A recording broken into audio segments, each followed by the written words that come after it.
সম্মানিত সুধীমণ্ডলী, অল্পক্ষণের মধ্যে আমাদের মাঝে উপস্থিত হবেন বরেন্দ্র বিশ্ববিদ্যালয়ের মাননীয় উপাচার্য এবং আমাদের আজকের এই অনুষ্ঠানের প্রধান অতিথি প্রফেসর ডক্টর মোহাম্মদ খাদেমুল ইসলাম মোল্লা। আমরা স্যারের জন্য অপেক্ষা করছি, কিন্তু যেহেতু আমাদের সময়ের মধ্যে শেষ করার একটা বিষয় আছে, আমি আমার কথাটা যেহেতু খুবই গৌণ, সেই জন্য আমি ভাবছি যে আমি আমারটা শুরু করি, এর মধ্যে হয়তো স্যার এসে যাবেন এবং আমরা স্যারের কাছ থেকে মূল্যবান মন্তব্যগুলো শুনব।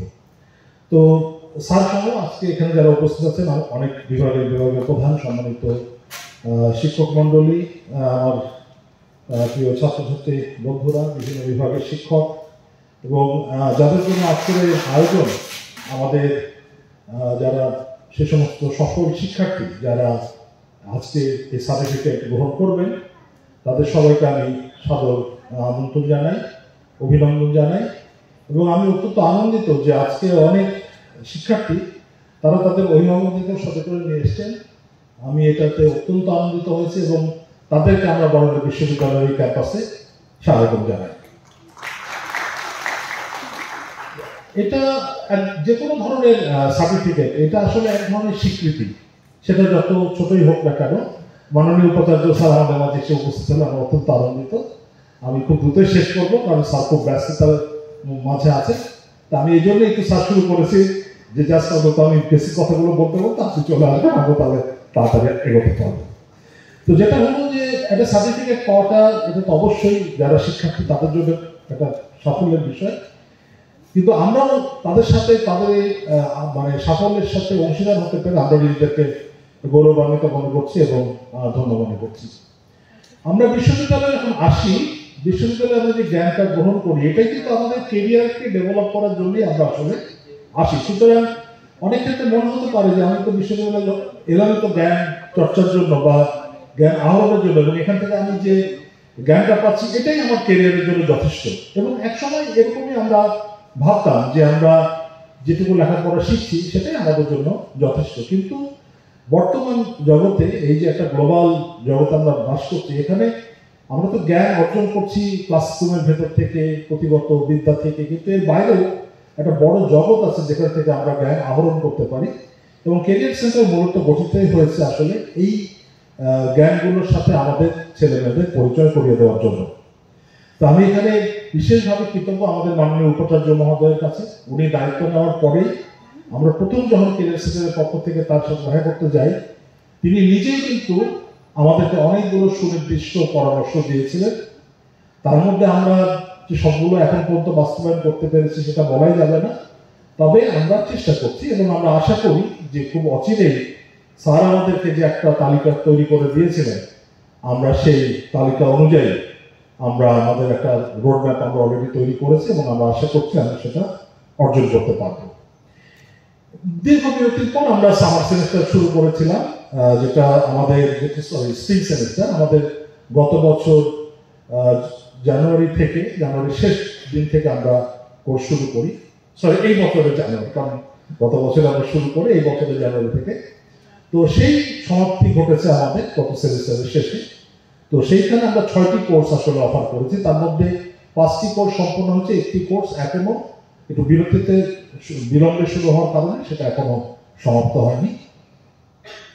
তো এর বাইরেও আমরা সামনের এই যে সামার সেমিস্টার, সেখানে আমরা আরো বেশ কিছু নতুন কোর্স আমরা অফার করতে যাচ্ছি। এখন একটা জিনিস মনে হতে পারে যে বরেন্দ্র বিশ্ববিদ্যালয় থেকে বা আরো সোজা কথায় কেরিয়ার সেন্টার থেকে আমরা যে সার্টিফিকেটগুলো দিয়ে থাকি, এটা কতটা গুরুত্ব বহন করবে, এটা খুব সাধারণ একটা ব্যাপার। আমি যখন সার্টিফিকেট পাই সেটা আমার কতটুকু কাজে লাগবে। অবশ্যই এটা তো সত্যি যে আমাদের এই সার্টিফিকেট ডেফিনেটলি আমাদের বরেন্দ্র বিশ্ববিদ্যালয়ের সার্টিফিকেটের সমান মূল্য বহন করবে না, বা কোনো শিক্ষিত বিশ্ববিদ্যালয় থেকেই হয়তো সেটা করবে না। কিন্তু আমি একটা বিষয় একটু আপনাদেরকে মনে করিয়ে দিতে চাই, বিশেষ করে যারা আজকে এই সার্টিফিকেটটা অর্জন করবেন। আমি রবীন্দ্রনাথের ভাষাতেই বলি যে জীবনের ধন কিছুই যাবে না ফেলা। আমরা অনেক সময় মনে করি যে এটা খুবই তুচ্ছ, খুবই সামান্য একটা বিষয়, কিন্তু এই সামান্য জিনিসগুলো আমাদের জীবনে কিন্তু অনেক সময় অসামান্য ফল বয়ে আনতে পারে। আমি ছোট্ট 3টা উদাহরণ দিই আপনাদেরকে, যেহেতু সাবজেক্টটা অনেক সময় দেন।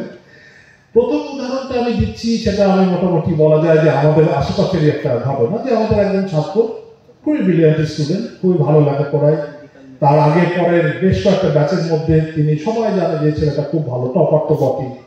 তিনি এবার একটা ইন্টারভিউ বোর্ডে গেলেন শিক্ষক নিয়োগের জন্য, এবং সেখানে যিনি বোর্ডের সভাপতি তাকে জিজ্ঞাসা করলেন যে তুমি একটু ইংরেজিতে তুমি নিজেকে পরিচয় দাও, ইন্ট্রোডিউস ইয়োরসেলফ। তিনি কিন্তু খুবই নাম করা ছাত্র, কিন্তু ওই মুহূর্তে হয়তো তার কখনোই একটু ইংরেজিতে কথা বলার অভিজ্ঞতা ছিল না। তিনি এমনভাবে তালগোল পাকিয়ে ফেললেন যে তিনি যে শুধু ওই বোর্ডে মানে সুযোগ পেলেন না তাই না, তার ওই মনের জোরটাই হারিয়ে গেল। পরবর্তী বেশ কয়েকবার তিনি আর আবেদনই করেননি যে আবার ভাবে বোর্ডে যে না জানি আমি কোন পরিস্থিতি ফেস করবো। তো আমাদের এই যে আমাদের এই ধরনের স্পিকিং বা এই ধরনের স্পোর্টসগুলো আমরা এবার দিয়েছি, যে আমাদের ছেলেমেয়েরা যদি একটু কথা বলতে পারে, একটু ইংরেজিতে নিজেদেরকে পরিচয়, আগে যদি নিজেকে একটু পরিচয় দেওয়া, সেটাও তো অনেক সময় আমাদের চাকরির ক্ষেত্রে আমাদেরকে এগিয়ে রাখে। দ্বিতীয় উদাহরণটা আমাদের আমার পরিবারের থেকে। আমার ছেলের কথা বলি। আমার ছেলে একটা স্কুলে ভর্তি হওয়ার জন্য তার শখ হলো, হাই স্কুল থেকে, খুবই বিখ্যাত স্কুল, আমেরিকার টপ 10 স্কুলের মধ্যে একটা, ইন্ডিয়ান একাডেমি। খুবই টাফ, যেহেতু টপ 10 একটা স্কুল, তা আপনারা জানেনি। এবং সে হাফ পয়েন্টের জন্য সেখানে চান্স পেল না। খুবই আপসেট যে আমি এত দূর কাছে এসেও হলো না। তো বলে দেখ, মন খারাপ করার কিছু না, তুমি যেখানে পড়ছো সেখানে পড়ো। তো একদিন আমি একবার ঘটনা করে স্কুলের পাশ দিয়ে যাচ্ছিলাম, তো একটা ছেলে একটা বাস্কেটবল হাতে করে নিয়ে ওই রাস্তার ফুটপাথ দিয়ে এবং ইয়ে করতে করতে হঠাৎ করে বলটা এসে আমার গায়ে লাগে। তো যেটা হয়, ভদ্র ছেলে এসে সঙ্গে সঙ্গে খুব করে এসে আমাকে জড়িয়ে ধরে সরি টরি বলে একদম। তাই বললাম যে তুমি কি করো? তো বললাম আমি ইন্ডিয়ান একাডেমিতে পড়ি। তো বললাম বাহ, তুমি তো নিশ্চয়ই তাহলে খুব ভালো ছাত্র। বলছি না, আমি আসলে অত ভালো ছাত্র না। আমি তাই নাকি? বলছি হ্যাঁ, আমার 2 পয়েন্ট কম ছিল। তা আমি মানে ইন্ডিয়ান একাডেমি সবচেয়ে নাম করা বাস্কেটবল প্লেয়ার, এবং আমার স্কুল আমাকে হায়ার করেছে খালি বাস্কেটবলের জন্য। আমি তাই নাকি? এখানে এরকম হয়? বলে হ্যাঁ, যাদের এক্সট্রা টাইপের কোয়ালিফিকেশন থাকে। আমি আমার ছেলেকে বললাম তোর একটা খুঁজে বের কর, তোর কি এক্সট্রা কারিকুলার আছে, কি একটু অ্যাক্টিভিটিস। তো খুঁজে কিছু পায় না, লাভ কিছু তো নাই। তাহলে তুই না ছোটবেলায় 2টা বই লিখেছিলি? বলে হ্যাঁ তাই তো। তো বই দুটো কি আছে? কপি? বলে হ্যাঁ কপি আছে। সেই বইটারও কাহিনী ওই লিখতো, ও ছোটবেলা থেকে লেখালেখি করতো।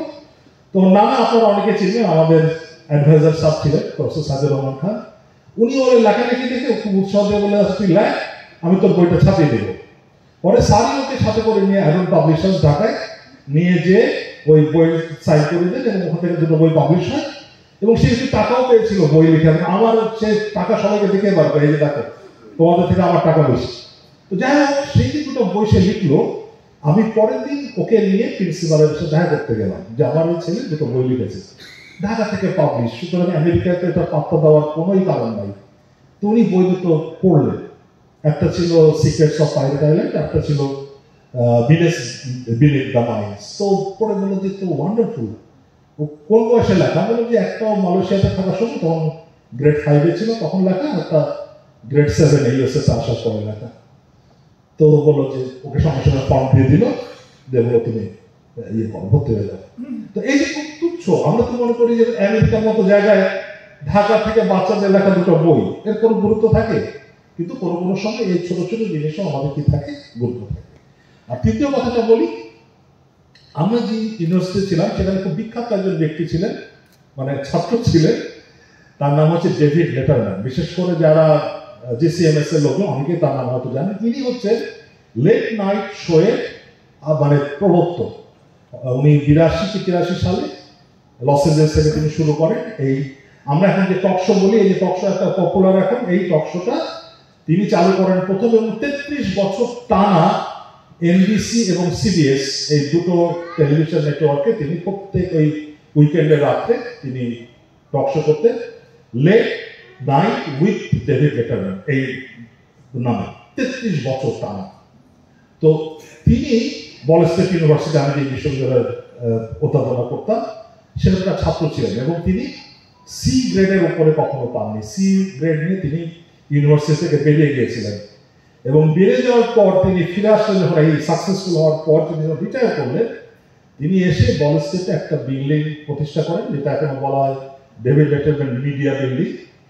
সেটাতে তিনি $21 মিলিয়ন ডোনেট করেছিলেন। বাংলাদেশের টাকায় প্রায় কত হবে? 21 মিলিয়ন মানে প্রায় 250 কোটি টাকার মতো হয়তো হবে বাংলাদেশের টাকায়। এবং সেই বিল্ডিং এর ঢোকার মুখে বড় করে লেখা আছে, একটা বড় ইয়েতে ফলো করে, যে dedicated to all C students before and after him, মানে তার আগের এবং পরে যত সি স্টুডেন্ট আছে তাদের জন্য এই বিল্ডিংটা উৎসর্গ করা। আমরা যদি সি গ্রেড নিয়ে বের হই ক্যারিয়ারে, আমরা কি মনে করি যে আমাদের জীবনে আর কিছু হবে? কিন্তু একটা মানুষ সে যদি সত্যিকার অর্থে সে যদি নিজেকে তৈরি করতে পারে সি গ্রেডটা নিয়েও কিন্তু সে জীবনে, আমি কিন্তু বলছি না যে আমাদের ছেলেমেয়েরা কেউ সি গ্রেড নিয়ে বের হোক, এটা কোনো উদাহরণ না, কিন্তু আমার কথাটা হলো এই যে সি গ্রেড নিয়েও কিন্তু একটা মানুষ কি করতে পারে। সি গ্রেড পেলে আমাদের মনে হয় আমাদের জীবনে আর কোনো মূল্য নাই। অনেকে হয়তো আমাদের এখন যে প্রবণতা এখানে ওখানে ঝাঁপ মারবে, এটা ওটা খাবে, কিন্তু সি গ্রেড নিয়েও যে একটা মানুষ সফল হতে পারে এটা তার একটা উদাহরণ। তো আমি আর এই বাইরে আর যেতে চাই না। আমাদের এখানে মোটামুটি যে 5টা কোর্স আমরা শেষ করেছিলাম, আমি একটু খালি স্যার আছেন যেহেতু আমি স্যারের সামনে একটু স্ট্যাটিস্টিক্স দিতে চাই। আমরা চেষ্টা করেছি মান বজায় রাখার। আমরা কিন্তু একদম যেরকম সেরকম ভাবে কিন্তু আমরা আসলে ডিগ্রিগুলো দিতে চাই। আমাদের এখানে সঙ্গীতে 2টো কোর্স, সেখানে কম্পারেটিভলি আমাদের পাশের হাটটা বা সাকসেস রেট যেটা বলি বেশি, যেমন আমাদের রবীন্দ্রসঙ্গীতে 6 জনের মধ্যে 4 জন তারা সার্টিফিকেট পাবেন, সাধারণ মিউজিকে পাবেন হচ্ছে 10 জন 13 জনের মধ্যে, এটা মোটামুটি 70% মতো। কিন্তু আমাদের যেটা ক্যারিয়ার ডেভেলপমেন্ট, সেখানে আমাদের 81 জনের মধ্যে সার্টিফিকেট পাচ্ছে 39 জন, অর্থাৎ এখানে সাকসেস রেট 48%, 50-এর নিচে। এসপিএসএস এর 16 জন সার্টিফিকেট পাচ্ছেন 35 জনের মধ্যে, এখানেও সাকসেস রেট 46%। আর রিসার্চ টেকনোলজি এখানে আমাদের সার্টিফিকেট পাচ্ছেন হলো 34 জন 91 জনের মধ্যে, এই রেট 40%-এর নিচে। সুতরাং আমরা যে একেবারেই মানে যে এলো তাকেই আমরা সার্টিফিকেট দিয়ে দিচ্ছি ব্যাপারটা এরকম না। আমরা একটা মূল্যায়ন করার ব্যবস্থা করছি এবং আমরা প্রত্যেক শিক্ষকের মূল্যায়ন করছি, সেই রিপোর্টগুলো আমরা সংরক্ষণ করছি। এটা আমরা করছি না, আমাদের অন্য একটা সোর্স থেকে আমরা করাচ্ছি, যাতে ছেলেমেয়েরা নির্ভয়ে তাদের মতামতটা দিতে পারে। তারা যেন কখনোই না ভাবে যে স্যার দাঁড়িয়ে আছে ওনার সামনে আমি কি করে খারাপ কিছু লিখবো। এবং সেটার ফলাফল মোটামুটি আমি মনে করি সন্তোষজনক, প্রথমবারের যা ফলাফল।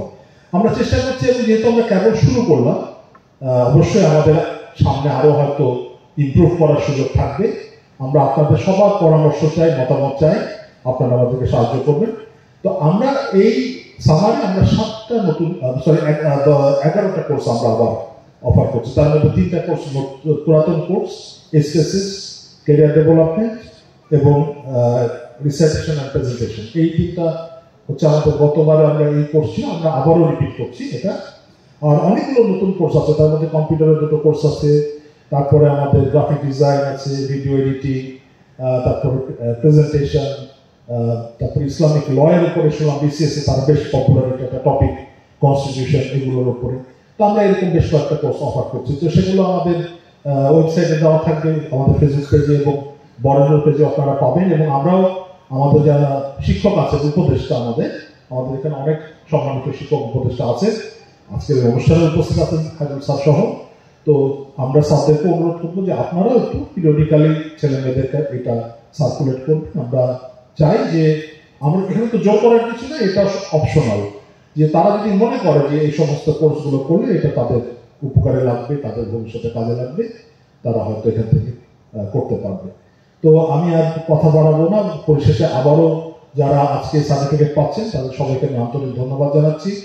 এবং আজকে এই দুর্যোগপূর্ণ আবহাওয়া উপেক্ষা করে যারা বিভিন্ন জায়গা থেকে আমাদের এখানে এসে উপস্থিত হয়েছেন, বিশেষ করে বিভিন্ন, আমরা জানেন যে আমাদের প্রায় 20% শিক্ষার্থী তারা বরেন্দ্র বিশ্ববিদ্যালয়ের বাইরে থেকে কিন্তু এই সার্টিফিকেট কোর্স করেছেন। তো বিশেষ করে তাদেরকে আমি আরো ধন্যবাদ জানাই যে তারা আমাদেরকে উৎসাহিত করেছে, তাদের উপস্থিতি আমরা সত্যি উৎসাহিত হয়েছি। যেটা স্যারের, আমাদের চেয়ারম্যান স্যারের একটা স্বপ্ন ছিল যে ক্যারিয়ার সেন্টার শুধুমাত্র বরেন্দ্র বিশ্ববিদ্যালয়ের জন্য কাজ করবে না, এই কমিউনিটির জন্য কাজ করবে। তো আমরা সেই কাজটা আমরা চেষ্টা করছি সার্বিকভাবে করার। তো আপনাদের সবাইকে আবারও ধন্যবাদ জানাই, এবং আমার মাননীয় উপাচার্য স্যার সহ আমার যে সমস্ত শিক্ষক আমাদের এখানে উপস্থিত আছেন সবাইকে ধন্যবাদ জানিয়ে আমি আমার বক্তব্য শেষ করছি। অনেক ধন্যবাদ সবাই।